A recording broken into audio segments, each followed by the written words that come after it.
আসসালামু আলাইকুম। বাংলা সংবাদে সবাইকে স্বাগত জানাচ্ছি ফিরোজ তোহা। শুরুতেই বিআরবি কেবলস সংবাদ শিরোনাম। আবারও মধ্যপ্রাচ্যে ভয়াবহ তৃতীয় বিশ্বযুদ্ধ শুরু হয়ে গেছে। যুক্তরাষ্ট্র এবং ইরানের মধ্যে পাল্টাপাল্টি হামলা চলছে পাল্টাপাল্টি হামলা।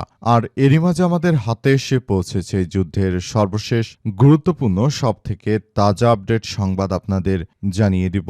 প্রথমেই জানাবো, এবার সংযুক্ত আরব আমিরাতে আবারও নতুন করে মিসাইল ও ড্রোন হামলা চালালো ইরান। মার্কিন যুক্তরাষ্ট্র এবং ইরানের মধ্যে হরমুজ প্রণালীতে পাল্টাপাল্টি হামলার পর ইরান আবার নতুন করে মধ্যপ্রাচ্যের বিস্ফোরাখ্যাত মুসলিম রাষ্ট্র সংযুক্ত আরব আমিরাতে আবার মিসাইল ও ড্রোন দিয়ে হামলা চালিয়েছে।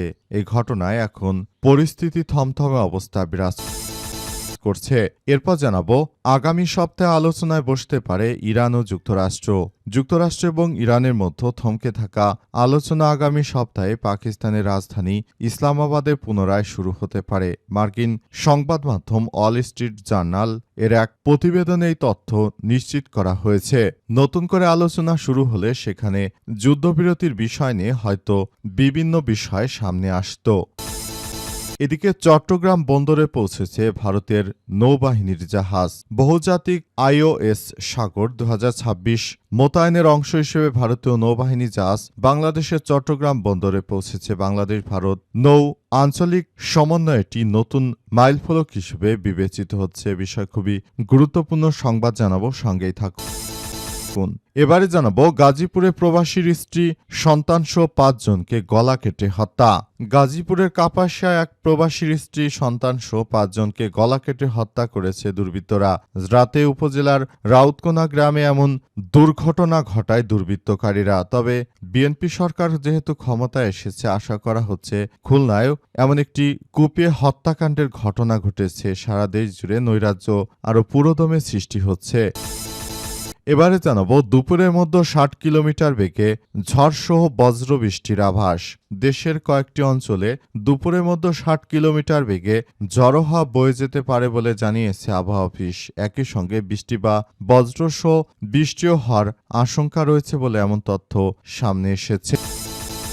এবং সর্বশেষ জানাবো, নতুন সেনাপ্রধান নিয়োগ দিল ভারত নতুন করে সেনাপ্রধান হিসেবে নিযুক্ত করেছে লেফটেন্যান্ট জেনারেল এস.এম.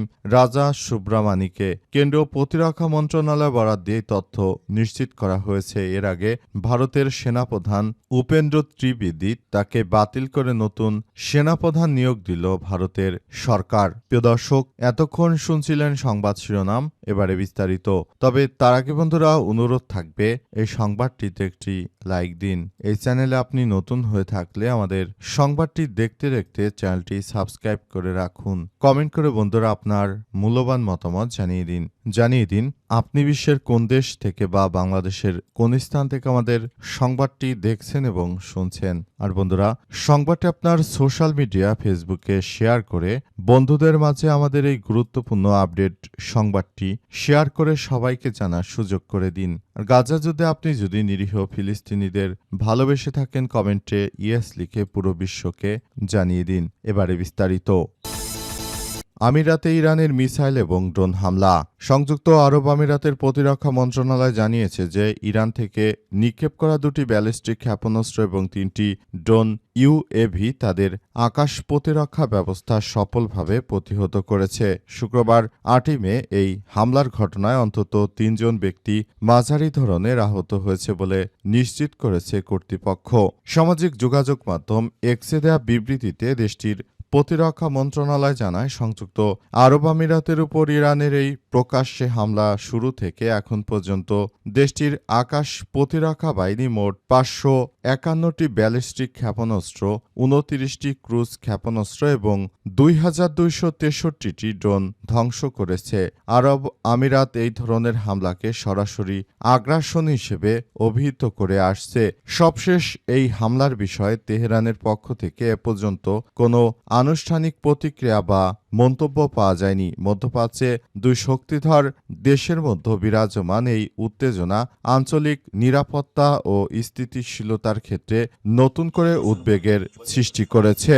নতুন করে এই উদ্বেগ আরও তীব্র থেকে তীব্র হচ্ছে বলে এমন তথ্য সামনে এসেছে এবং সবাই যার যার জায়গা থেকে জানাজানি করছে বিষয়গুলো কি হতে চলেছে সেটি আসলে যে ধরনের সমস্যার সৃষ্টি হয়েছিল এই সমস্যাগুলো থেকে মোকাবেলা করার জন্য বাংলাদেশ আদতে কি করেছে এবং বাংলাদেশ এসব বিষয় নিয়ে এখন পর্যন্ত নিজের দেশের জনগণের জন্য সেটি বড় ধরনের কোনো সমস্যা থেকে মোকাবেলা করার মধ্য দিয়ে আসলে এগিয়ে যেতে হবে। সারা বিশ্বের মানুষ জানে যে বর্তমান সময়ে সবাই কি করছে না করছে, সবাই আসলে কার্যক্রম কিভাবে চালাচ্ছে এই বিষয়গুলোকে খুবই গুরুত্ব সহকারে দেখা উচিত। আগামী সপ্তাহে আলোচনায় বসতে পারে ইরান এবং যুক্তরাষ্ট্র। যুক্তরাষ্ট্র ইরানের মধ্যে থমকে থাকা আলোচনা আগামী সপ্তাহে পাকিস্তানের রাজধানী ইসলামাবাদে শুরু হতে পারে বলে এমন তথ্য সামনে এসেছে। অনেকেই বলাবলি করছে যে উক্ত আলোচনার বিষয়গুলো খুবই গুরুত্ব সহকারে নেওয়া হচ্ছে। পুরো পরিস্থিতি আসলে সবাই খুব সুন্দরভাবে দেখভাল করছে, সবকিছু নিয়ন্ত্রণে নেওয়ার চেষ্টা চালিয়ে যাওয়া হচ্ছে। পরিস্থিতি যতই জটিল আকার ধারণ করুক না কেন, আসলে দখলদারেরা শুরু থেকে যে ধরনের সন্ত্রাসী কার্যক্রমগুলো চালিয়ে যাচ্ছে সেটি আমাদের জন্য অত্যন্ত গুরুত্বপূর্ণ ইস্যু হয়ে দাঁড়ায় এবং দখলদারদের বিরুদ্ধে ইরানের এই অগ্রযাত্রা হামলা চালিয়ে যেতে দেখা যায়। কিন্তু শেষ পর্যন্ত ইরান সরাসরি জানিয়ে দিয়েছে যে মার্কিন যুক্তরাষ্ট্র এবং দখলদারেরা তারা শুরু থেকে এই সন্ত্রাসী কার্যক্রমগুলো চালিয়ে ইরানকে চাপে ফেলার অনেক চেষ্টা চালিয়ে গেছে, কিন্তু শেষ পর্যন্ত তারা পুরোপুরি ব্যর্থ হয়েছে। কারণ ইরান এমন একটি রাষ্ট্র, তারা কখনোই দখলদারদের সঙ্গে আসলে কাজ করছে না। তারা সব সময় নিজেদের মতো করে তারপর পুরো পরিস্থিতি নিয়ন্ত্রণ করার চেষ্টা করছে। দখলদারেরা একজোট হয়ে ইরানের বিরুদ্ধে আক্রমণ চালিয়ে যে সন্ত্রাসী কার্যক্রম তারা শুরু করেছিল এটাকে প্রতিহত করার জন্য ইরান মূলত এই আক্রমণ চালায় এবং আক্রমণে তারা সফল হয়েছে। এতে মার্কিন যুক্তরাষ্ট্রের যে ক্ষমতার মসনদ ছিল সেই ক্ষমতার মসনদে টান পড়েছে। মার্কিন যুক্তরাষ্ট্রের প্রেসিডেন্ট ডোনাল্ড ট্রাম্প শুরু থেকেই তিনি বাংলাদেশের বিভিন্ন বিষয়াদি, ইরানের বিভিন্ন বিষয়াদি নিয়ে তিনি কার্যক্রম চালিয়ে গেছেন, কিন্তু শেষ পর্যন্ত আদতে তার এই কার্যক্রম ঠিক হয়নি। তিনি পুরোপুরি ফেঁসে গেছেন এই যুদ্ধ শুরু করতে গিয়ে। কল্পনা করতে পারেননি যে শেষ পর্যন্ত আদতে তাদের কি হতে চলেছে। বিষয়গুলো খুবই গুরুত্বপূর্ণ একটি ইস্যু হয়ে দাঁড়ায়, কিন্তু শেষ পর্যন্ত আসলে পুরো পরিস্থিতি সবকিছু নিয়ন্ত্রণের বাইরে চলে গেছে। মার্কিন যুক্তরাষ্ট্র এবং দখলদারেরা শুরু থেকে যে অন্যায় ও সন্ত্রাসী কার্যক্রমগুলো চালিয়েছিল সেই কার্যক্রম প্রতিহত করে সফল হয়েছে ইরানের ইসলামী বিপ্লবী গার্ড বাহিনীর সদস্যরা। মার্কিন যুক্তরাষ্ট্রকে একরকম ধসিয়ে দিয়েছে তারা, তাই যুক্তরাষ্ট্র এখন আর পুরো পরিস্থিতি নিয়ন্ত্রণ করতে ব্যর্থ হচ্ছে। চট্টগ্রাম বন্দরে পৌঁছেছে ভারতীয় নৌবাহিনীর জাহাজ।